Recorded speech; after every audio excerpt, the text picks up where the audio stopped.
Like I said, You talked about the boat cruises, and I remember how Egypt is taking advantage of the Nile. You know, the boat cruises in Cairo and having dinner and just sailing, and you pay, $300 yeah, but you on the see, Nile. but you see, I think Uganda, I think our biggest problem is that God over gifted us and entered the heads of us as a population, the leaders. We're all sleeping because we can eat. Hello and welcome to the Hard Questions. I'm Solomon Serwanjja. We dedicate this episode to Uganda's tourism sector. Today, I'm really excited to be hosting Wekesa, CEO of the Great Lakes Safaris and CEO of Uganda Lodges. He's also an tourism enthusiast. Everywhere he has gone, he has marketed Uganda. I see him putting on Uganda everywhere, in airports everywhere, meetings, call it. Wekesa, thank you so much for accepting to be on the show today, and I'm humbled to have you today. I hope I can add value, Serwanjja, but I'm very proud of what you're doing.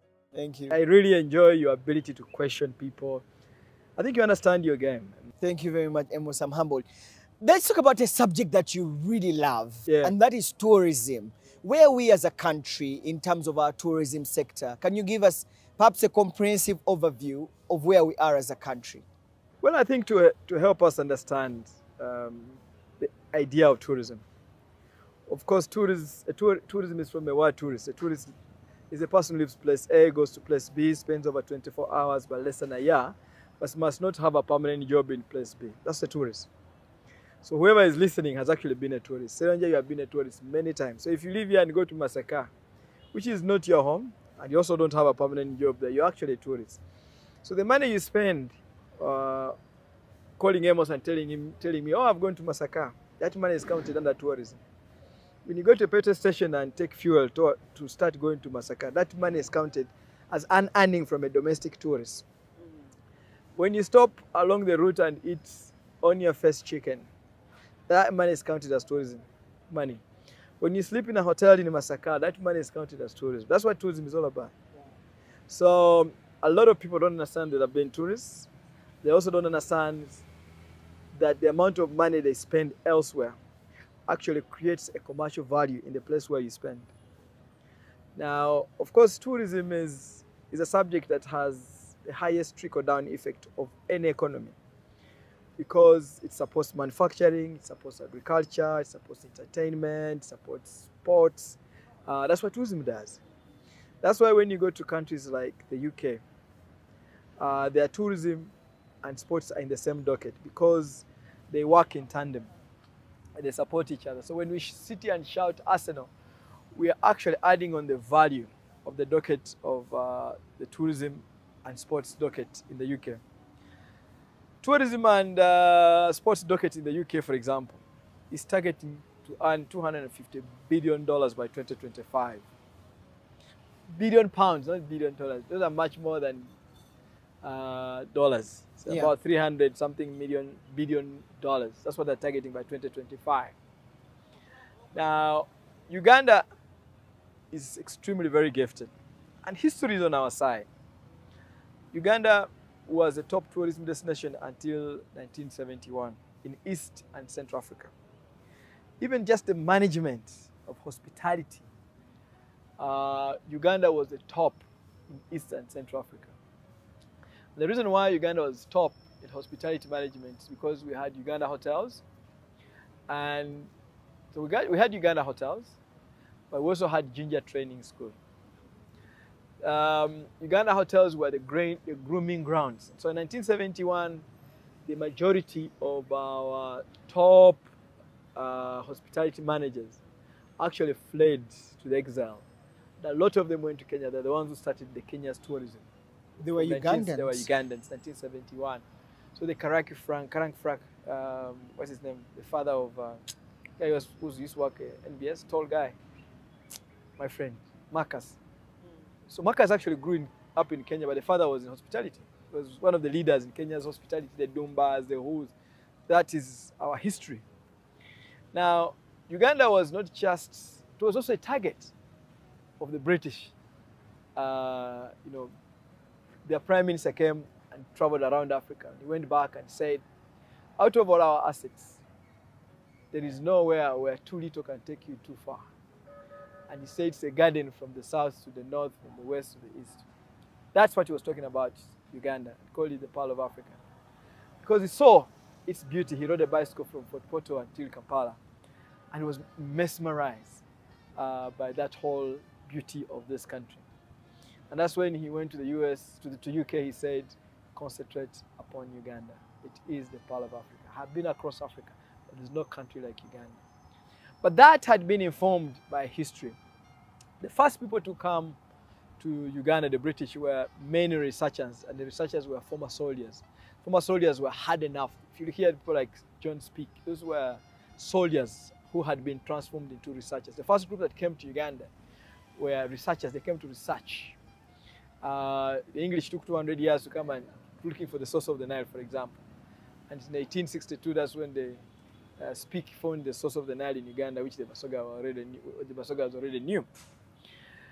So the second group that came, when they speak of this world came, they found that Ugandans had a loyalty to their kings. And it was extremely very difficult to penetrate Ugandans because they had a very strong loyalty to their chiefs and kings. So they brought the second group of people were missionaries. So they came to talk about the King of Kings. The Bible can be used for good, but it can also be used for bad. So they're talking about how being poor and going to heaven was such a great thing. Yet they were living in lavish as priests at the time. That was to cool Ugandans. So towards the end of the 18th century, the other group that came was a commercial group. That's when they started, in the late 18th, to start constructing what they called the Uganda Railway. It was never the East African Railway, it was actually Uganda Railway. The reason why it was the Uganda Railway, I think it reached Jinja in 1927, 22nd, about that time. And the reason was because Jinja and Busoga and Bunyoli were the ones that were powering the spin industry in the UK. It was the cotton that actually brought the guys. And then in 1956, they extended the railway to Kilembe, so to get both the gold and the copper from Kilembe. So that's how important Uganda was. So now, before British Airways was called British Airways, was called the British Overseas Airline Corporation. So the British had 6 major cities as a focus in Africa. Those was Alexandria for the access to the sea, right? That's in Egypt. In Egypt. And then Cairo for the aviation. In South Africa, they had Durban for the port and Johannesburg for aviation. In Uganda, they had 2 cities, 2 places. They had Entebbe and Uganda, but they also had Soroti. The reason they had Soroti is because British Overseas Airline Corporation used to train their pilots in Soroti. That's how important it was. But Uganda was very, very well placed in the heart of Africa. 4 hours to Cairo, 4 hours to Johannesburg, 1.5 hours to Mombasa, 1.5 hours to the major parts of Congo. Then the other factor, Entebbe was such an important place. In fact, by 1945, 1950, the biggest airport in Africa was Entebbe. Now, the reason why it was because of its strategic positioning. So the lowest point in the region was generally Dar es Salaam, which is 56 meters above sea. But Entebbe is about 1,300 meters high, lower than Nairobi, which is 1,400 something, and then Kigali.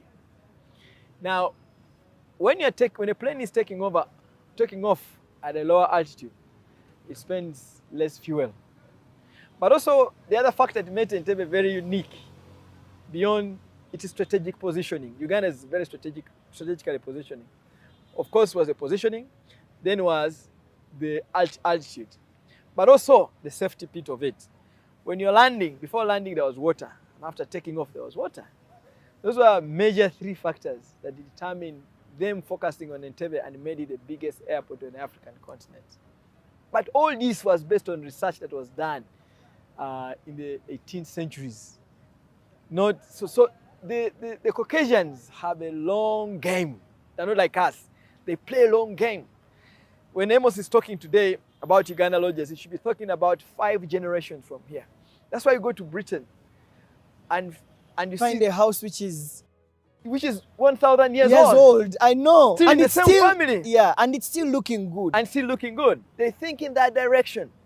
For us, we're short-term thinkers. Our leaders are short-term thinkers. Us, we're short-term thinkers. We're thinking 5 years of election. Those guys are thinking long time ago. Do you know that the construction of the London Tube was done in 1890s? London was the empty, Central Line, the but Piccadilly's. yes, and actually Piccadilly was the first place where it landed. Yes, you should read the history. 18. In 1890s, when 1892, I think, when they started building that rail. I think the first trip was, I think, in 1808 or something like that. That was fantastic. They thought about, imagine London without the underground. It's chaotic. Now, we are producing... I mean, even when they go on strike, yes, the guys who do the underground. yes, we're producing between 1.3 to 1.5 million new Ugandans every single year. But there's no single Ugandan, including the president of Uganda, thinking about what is going to happen to these children in 100 years.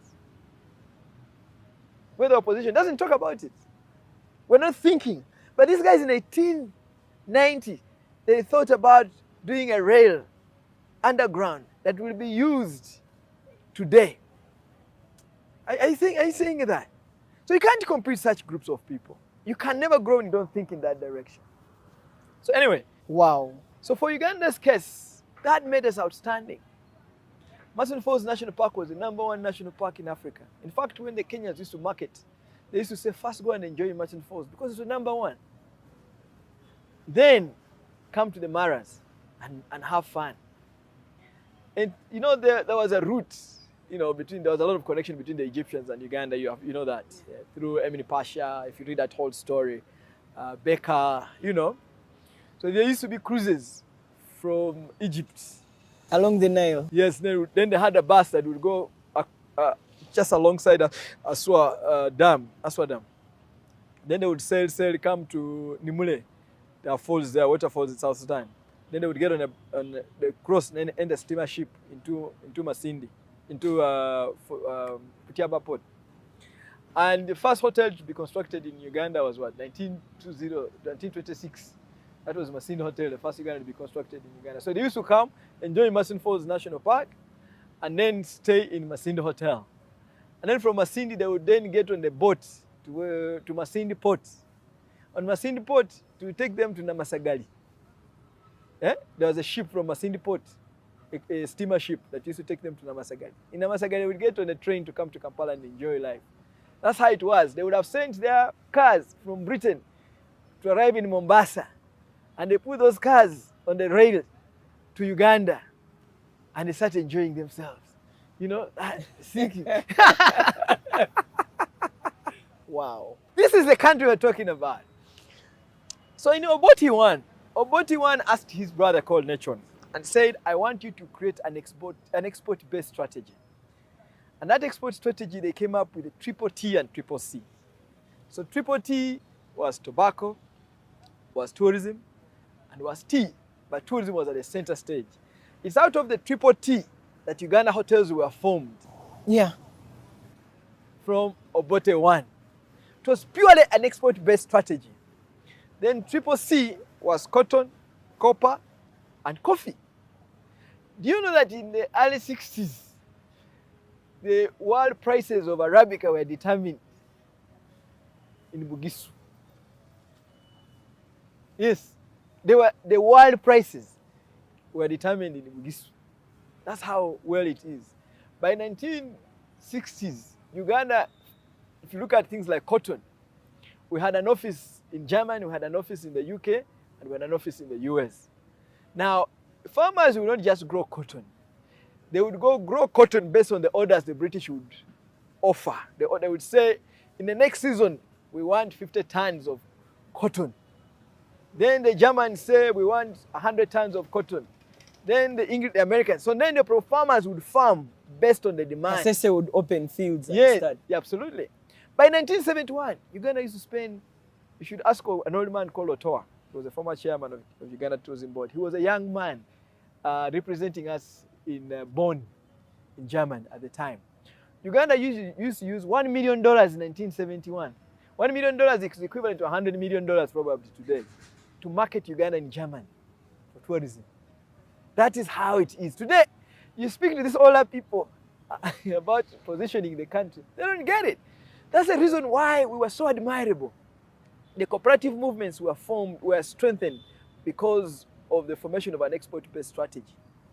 They were so good that countries like South Korea in 1966 sent researchers to understudy our cooperative movement. 1966. These are things that Ugandans don't get a chance to learn and study. Eh? The Bugisu Cooperative Union bought assets in London. Yes, they did. They did.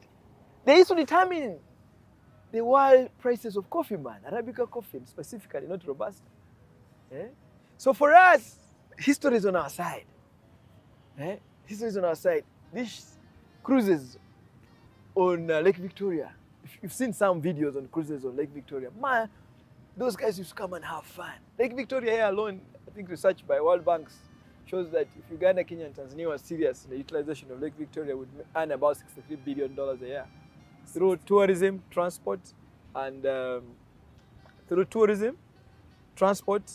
fishing. Can you imagine? And the Ugandan bit of Lake Victoria is a fantastic bit. It's got a group of islands called the Sessa Islands, 84 in number. Yeah. It's got a group of islands called the Kome Islands. It's got a group of islands called the Buvuma Islands, 53 in number. And I've been to about, Sessa, probably when I was a guide, I went to about 50 of those islands. If you go to an island like Buvuma is the second largest among the 84 Sessa Islands. You have a waterfalls, you have a river on it, you have trees that fell on White Sand Beach many years ago, just rotting on that island. It's the second largest. So the largest island is called Bugala. That's where you find the headquarters of Kalangala. Kalangala is a composition of a number of islands. So this Kalangala district formed of a number of islands. Well, these are basic things that probably Ugandans don't get. But they were, like I said, You talked about